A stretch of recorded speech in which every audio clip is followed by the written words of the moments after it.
नमस्ते, मैं बीना किचन से बोल रही हूँ। आप सभी लोगों को स्वागत। उम्मीद करती हूँ आप अच्छे होंगे, सुरक्षित होंगे। आज बात कर लेते हैं कि हमें क्या करना चाहिए, क्या नहीं करना चाहिए। बहनों का कमेंट आया था कि हमें लड्डू गोपाल जी का 7 दिन में हमें भोग कैसे लगाना चाहिए और सुंदर कांड का पाठ हमें क्या पूरा पढ़ के दोबारा से हमें हवन अग्यारी या कथा करके फिर से दोबारा से शुरू करना चाहिए और हमें अपने देवियों का पूजा जैसे माता रानी की पूजा में और भोग में हमें क्या लगाना चाहिए। पहले शुरुआत कर लेते हैं कि सुंदर कांड का पाठ यदि हम अपने घर में रोज पढ़ें, क्योंकि ये पतली सी किताब होती है, 1-1.5 घंटा में सुंदरकांड का पाठ हम कर लेते हैं।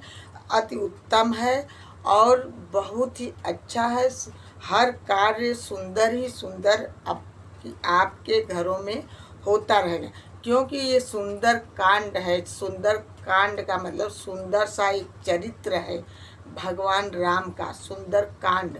तो ये पाठ अपने घर में यदि आप करते हैं तो बहुत अति उत्तम है।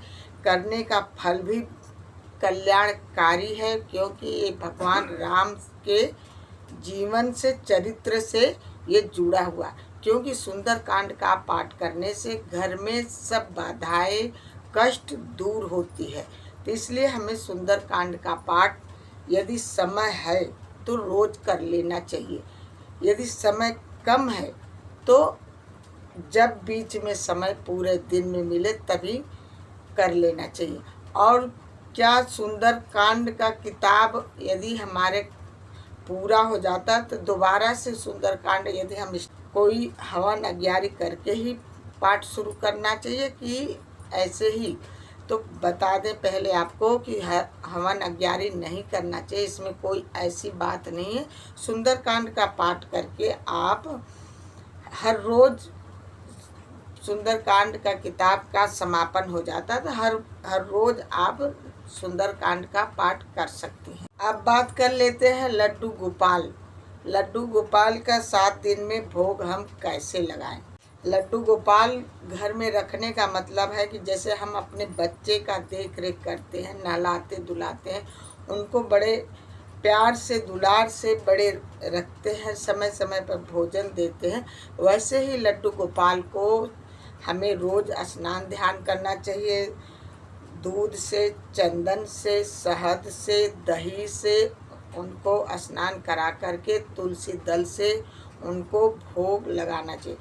भोग में आपके घर जो रसोई में बना है बिना लहसुन प्याज का, आप ठाकुर जी को, लड्डू गोपाल को भोग लगा सकते हैं। यदि आपके घर में समय से कहीं जाना आना है, भोजन नहीं तैयार है, तो आप मक्खन और मिश्री से भोग लगा सकते हैं। 7 दिन में हमें क्या क्या किस चीज़ का भोग लगाएं। कभी हमें मक्खन मिश्री का, जो आपके घर में भोजन तैयार है, तो हर रोज़ आप एक एक दिन, जैसे आप हम रसोई में हर रोज़ सबके लिए भोजन तो जैसे हमें भोग अपने लड्डू गोपाल का रसोई घर में भोजन तैयार है, वैसे लड्डू गोपाल को भोग लगा देना चाहिए हर रोज़। और संध्या के समय एक देसी घी का दीपक अवश्य जलाएं। बात कर लेते हैं माता रानी का भोग कैसे लगाएं। माता रानी का भोग हमें फल से लगा सकते हैं, मिश्री से लगा सकते हैं, गुड़ से लगा सकते हैं। आपके पास जो भी है घर में सब लचीदाना से लगा सकते हैं। ये भोग के लिए हमें इस सब चीज़ें से भोग हम लगा सकते। और बात हो गई क्या मंदिर में हम सुबह जल्दी से तैयार होकर नहा धो करके हम मंदिर में पूजा नहीं कर पाए, हमारे घर में जो सबसे बड़े बूढ़े हैं, श्रेष्ठ हैं, वो पूजा कर लिए, बाद में क्या हमें फिर से ही हमें पूजा फिर से नहला धुला के पूरे देवी देवताओं को मंदिर में से फिर से पूजा करना चाहिए? तो ऐसा नहीं है। आपके घर में आपके हस्बैंड पूजा करके चले गए हैं या बच्चे पूजा कर लिए, तो आप जा कर के धूप बत्ती दिखा करके, दीपक जल रहा है तो दीपक में थोड़ा सा तेल और जला करके उनको प्रणाम कर लेना चाहिए। आपका पूजा स्वीकार है। पूजा तो भाव से होता है। क्या संध्या के समय में मुख्य दरवाजे पर दीपक जला के रखते हैं? क्या दीपक का लौ पूरब पश्चिम होना चाहिए कि घर की तरफ लौ होना चाहिए? पहले बता दें, पहले तो लोग पूरब पश्चिम करके लौ रखते थे, लेकिन अब जैसे जैसे लोगों को ज्ञान हो गया, सत्संग सुनने लगे, तो जब दीपक जला करके मुख्य दरवाजे पर रखो तो दीपक का लौ घर के अंदर होना चाहिए, क्योंकि लक्ष्मी जब आए तो घर के अंदर ही आए, ऐसा है। और देवता को जल अवश्य चढ़ाएं।